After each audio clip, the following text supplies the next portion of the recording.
Hello viewers, ഞാൻ ഇന്നിവിടെ വന്നിരിക്കുന്നത് ഒരു സ്പെഷ്യലായിട്ട് നമ്മുടെ ക്രിസ്മസിനൊക്കെ ഉണ്ടാക്കുന്ന ഒരു പലഹാരമായിട്ട്. നാളെ ക്രിസ്മസ് ആണ്, അതുകൊണ്ട് ക്രിസ്മസിനും ന്യൂ ഇയർക്കും എല്ലാവരും ഇത് ഉണ്ടാക്കി ഒന്ന് നോക്കൂ കേട്ടോ. പ്രത്യേകമായി ഒരു ഗോവൻ സ്റ്റൈലിലാണ് ഇത് ഉണ്ടാക്കിയിരിക്കുന്നത്.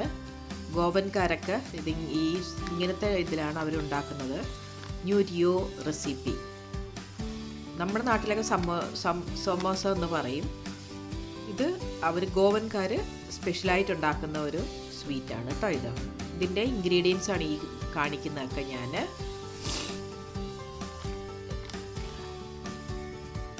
എപ്പോഴും നമ്മൾ തേങ്ങയും ശർക്കരയും മാത്രമേ ഇടുകയുള്ളൂ. ഇന്ന് ഞാൻ കുറേ വെറൈറ്റീസൊക്കെ ഇതിൻ്റെ അകത്ത് ഇട്ടിട്ടുണ്ട് കേട്ടോ.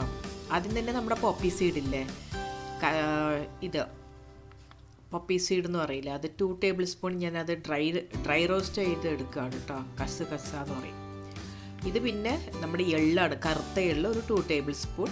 അത് ഞാൻ ഡ്രൈ റോസ്റ്റാണ് ചെയ്യുന്നത്. ഒന്നും ഞാൻ എണ്ണയിലിട്ട് വറക്കുന്നില്ല. നല്ലോണം ഡ്രൈ റോസ്റ്റ് എടുത്ത് ചെയ്ത് വെക്കുകയാണ് കേട്ടോ. പിന്നെ നമുക്ക് തേങ്ങ 1 കപ്പ് ഉണ്ട് കേട്ടോ. ഈ തേങ്ങ നല്ലോണം ചെറുകി എടുത്ത തേങ്ങയാണ്. അത് ഞാൻ നല്ലോണം ഡ്രൈ റോസ്റ്റ് ആയിട്ടാണ് എടുക്കുന്നത്. അതിൻ്റെ അകത്ത് നെയ്യൊന്നും ഞാൻ ഇപ്പോഴും ആഡ് ചെയ്തിട്ടില്ല. ഡ്രൈ റോസ്റ്റ് ആയിട്ട് തന്നെയാണ് ഞാനത് വറുത്തെടുക്കുന്നത്. നല്ലോണം അത് അടുപ്പത്തിട്ട് നല്ലോണം വറുത്തെടുക്കുക.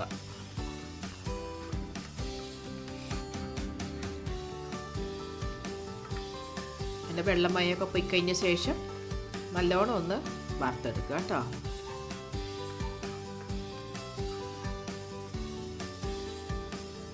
നമുക്ക് അധികം നാളെ നമുക്ക് സൂക്ഷിച്ച് വെക്കാം. പിന്നെ ഒരു 5 ടേബിൾ സ്പൂൺ റവയാണത്. റവ നന്നായിട്ട് വറുത്തെടുക്കുകയാണ്.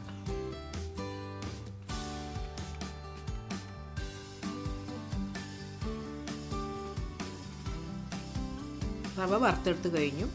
പിന്നെ അതേ സെയിം പാത്രത്തിൽ 1 ടേബിൾ സ്പൂൺ നെയ്യാട്ടോ ഞാൻ ഒഴിച്ചിരിക്കുന്നത്.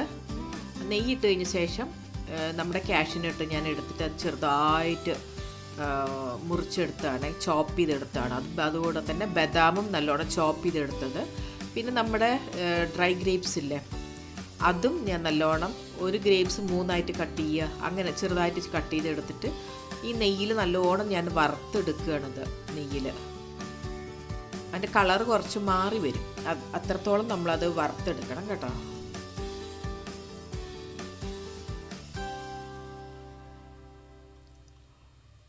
ഇപ്പോൾ കളറൊക്കെ നല്ലോണം മാറി വന്നിട്ടുണ്ട്.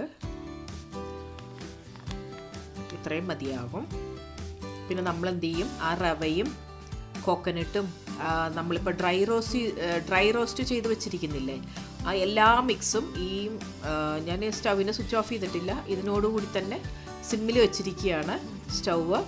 എന്നിട്ട് ഇതിൻ്റെ കൂടെ തന്നെ ഇട്ടിട്ട് നല്ലോണം ഒന്ന് ആ നെയ്യും കാഷ്യൂനട്ടും ബദാമും കിസ്മിസും എല്ലാം ചേർത്ത് നല്ലോണം ഒന്ന് മിക്സ് ചെയ്തെടുക്കണം കേട്ടോ.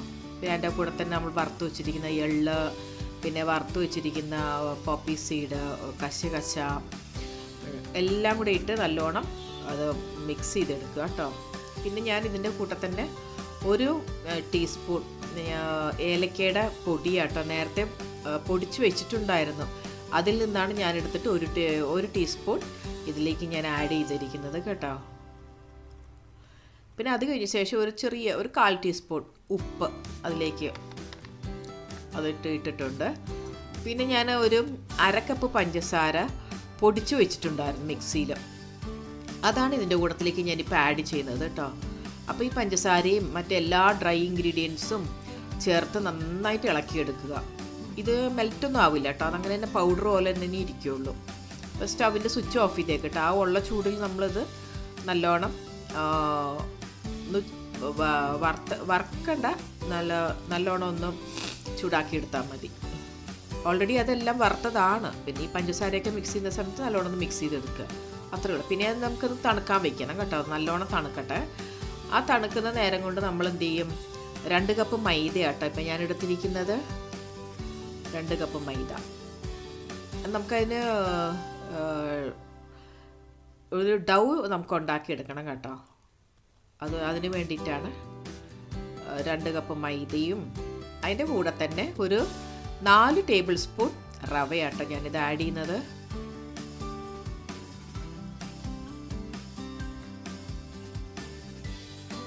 2 കപ്പ് മൈദ, 4 ടേബിൾ സ്പൂൺ റവ, ഒരു അര ടീസ്പൂൺ ഉപ്പ്. പിന്നെ ആ ഗീ ഉണ്ടല്ലോ, നെയ്യ്, ഞാനത് മെൽറ്റ് ചെയ്ത് വെച്ചിട്ടുണ്ടായിരുന്നു. അടുപ്പത്ത് വെച്ച് നല്ലോണം ചൂടാക്കി അത് ഉരുക്കി വെച്ചിട്ടുണ്ടായിരുന്നു. അതിൽ നിന്ന് ഇപ്പം നല്ല ചൂടുണ്ട് കേട്ടോ, അതിന് ഒരു 3 ടേബിൾ സ്പൂൺ നെയ്യ് ആ ചൂടോടുകൂടി തന്നെ അതിൻ്റെ അകത്തേക്ക് ഒഴിക്കുക. നല്ലോണം നെയ്യ് ആ മൈദയുടെ കൂടെ തന്നെ നല്ല മിക്സായിട്ട് വരാനായിട്ട് നല്ലോണം ഒന്ന് മിക്സ് ചെയ്യുക കേട്ടോ. അപ്പോൾ നല്ലോണം മിക്സ് ചെയ്ത് കഴിഞ്ഞ ശേഷം കുറേശ്ശെ വെള്ളം ഒഴിച്ചിട്ട്, നമുക്ക് എത്രയോ ആവശ്യമുള്ള വെള്ളമെന്ന് വെച്ചാൽ അത്രയും ആവശ്യമുള്ള വെള്ളം നമ്മൾ ഒഴിച്ചിട്ട് ചപ്പാത്തിയുടെ പരുവത്തിൽ നമ്മളതങ്ങ് കുഴച്ചെടുക്കണം കേട്ടോ. നല്ലോണം ഈ മിക്സ് നല്ലോണം ഇപ്പോൾ ചപ്പാത്തിയുടെ മാതിരി ഞാൻ കുഴച്ചെടുത്തിട്ടുണ്ട്. അപ്പോൾ അത് ഒന്ന് ഉണങ്ങി പോകാതിരിക്കാൻ വേണ്ടിയിട്ട് ഞാനൊരു കുറച്ച് എണ്ണ അതിലേക്ക് അതിൻ്റെ പുറമേ ഒന്ന് തൂത്ത് വിടുക കേട്ടോ, അപ്ലൈ ചെയ്യുകയാണ്. കുറച്ചൊരു എണ്ണ. എന്നിട്ട് നമുക്ക് ഈ മാവ് നമുക്ക് കുറേ നേരം ഒന്ന് റെസ്റ്റ് ചെയ്യാനുള്ളതാണ്. അതുകൊണ്ട് ഈ എണ്ണ അത് മാവ് ഡ്രൈ ആയി പോകാതിരിക്കാൻ വേണ്ടി എണ്ണ അതിൻ്റെ അകത്ത് ഇട്ടിട്ട് കുറച്ച് നേരം മൂടി വെച്ചിട്ട് ഇനി നമുക്കൊരു 1 അവർ അങ്ങനെ തന്നെ ഇരുന്നോട്ടെ കേട്ടോ. അത് കഴിഞ്ഞിട്ട് നമുക്കത് തുറന്ന് നോക്കാം. അത് കഴിഞ്ഞ ശേഷം ഇപ്പോൾ ഒരു മണിക്കൂർ കഴിഞ്ഞിട്ടോ. അത് കഴിഞ്ഞ ശേഷം ഒന്നും കൂടെ നല്ലോണം ഞാനതൊന്ന് കുഴച്ചെടുക്കുക കേട്ടോ. നല്ല മയത്തിൽ വരത്തക്ക വിധത്തിൽ നല്ലോണം ആ മാവ് കുഴച്ചെടുക്കുകയാണ്.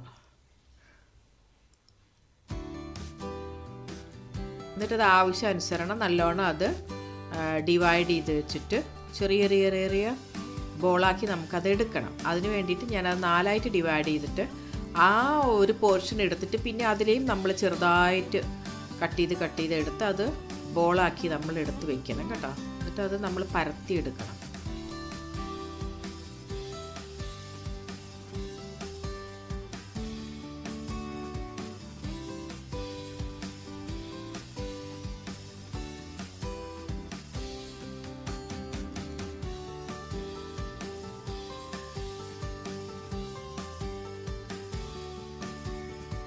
എല്ലാം നല്ലോണം ബോളാക്കി എടുത്ത് വെച്ചു.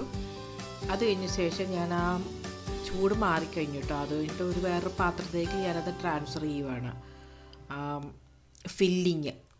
എന്നിട്ടിപ്പോൾ നല്ലോണം അത് ഒരു പാത്രത്തിലിട്ടിട്ട് ഇച്ചിരി മൈദമാവ് തൂവി ടെസ്റ്റ് ചെയ്ത് കഴിഞ്ഞ ശേഷം അതിനെ നല്ലോണം പരത്തിയെടുക്കണം കേട്ടോ. കുറച്ച് ചെറുതായിട്ട് ചെറിയ ഉരുളകളാട്ടോ, അധികം വലിയതൊന്നുമല്ല, ചെറിയ ഉരുളകളായിട്ടാണ് ഇട്ടിരിക്കുന്നത്. അതിൽ പരത്തിയെടുത്ത് കഴിഞ്ഞ ശേഷം ഈ ഫില്ലിങ് അകത്തോട്ട് വെച്ച് കഴിഞ്ഞിട്ട് അത് നല്ലോണം ക്ലോസ് ചെയ്യണം.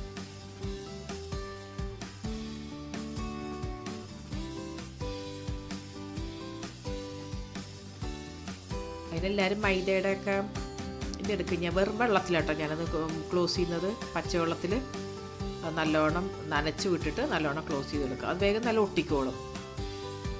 തുറന്നൊന്നും പരത്തുന്നില്ല, നമ്മൾ വറക്കുന്ന സമയത്ത് തുറന്നൊന്നും വരില്ല, നല്ലോണം ഒട്ടിക്കോളും.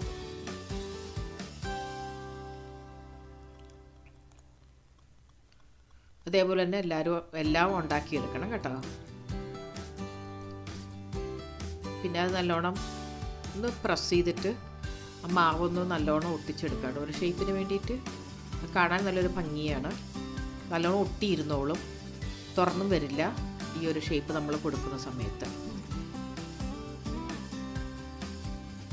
അങ്ങനെ തന്നെ എല്ലാം പരത്തി എടുത്തു കഴിഞ്ഞ ശേഷം ആ പാത്രത്തിലേക്ക് ഞാൻ മാറ്റി വയ്ക്കുക കേട്ടോ. പിന്നെ വേറെ പാത്രം എടുത്തിട്ട് അതിൽ നിറച്ച് ഞാൻ എണ്ണ ഒഴിച്ച് അത് നല്ലോണം ചൂടാകാൻ വെച്ചിരിക്കുകയായിരുന്നു. അതിൽ നിന്ന് ഈ ഓരോന്ന് എടുത്തിട്ടിട്ട് നമ്മളത് വറുത്തെടുക്കണം എണ്ണയ്ക്കകത്ത്.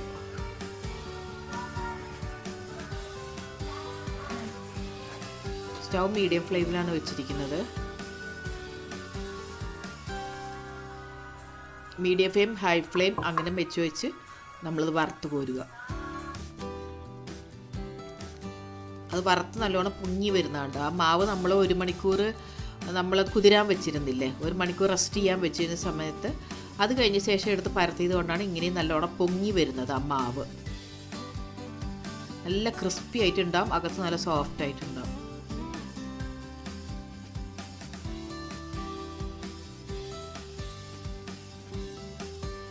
ഇതെല്ലാവരും ഒന്ന് ഉണ്ടാക്കി നോക്കണം കേട്ടോ.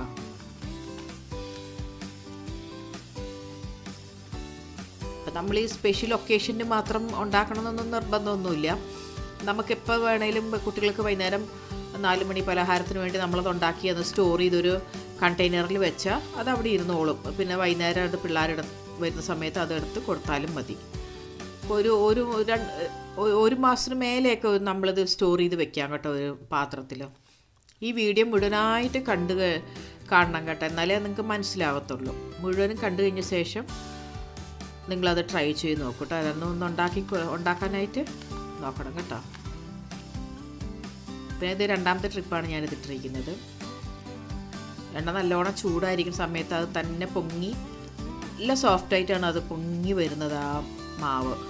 അതിനകത്ത് വേറെ ഞാനൊന്നും ആഡ് ചെയ്തിട്ടില്ല, അത്രയേ ഉള്ളൂ. ആ മൈദയും വെള്ളയും മാത്രമേ ഞാൻ ആഡ് ചെയ്തിട്ടുള്ളൂ, നെയ്യും റവയും.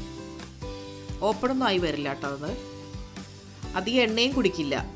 എണ്ണ അതിൻ്റെ അകത്തോട്ട് നമ്മൾ അത് എടുക്കുകയില്ല. എണ്ണ നമ്മൾ ആ അവസാനം വരെ നോക്കിയാൽ ആ വറുത്ത എണ്ണ അങ്ങനെ തന്നെ ഉണ്ടാവും. നമുക്ക് അധികം എണ്ണ അതിൻ്റെ അകത്തോട്ട് പിടിക്കുകയില്ല.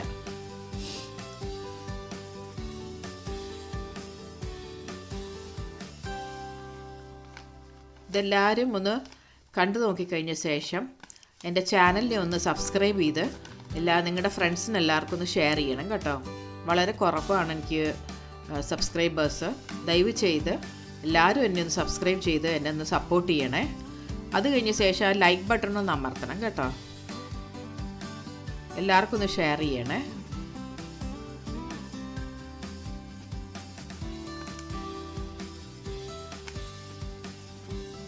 എല്ലാവരും ഒന്ന് സപ്പോർട്ട് ചെയ്യുക എൻ്റെ ചാനലിന്. Thank you viewers. Thank you for watching my video.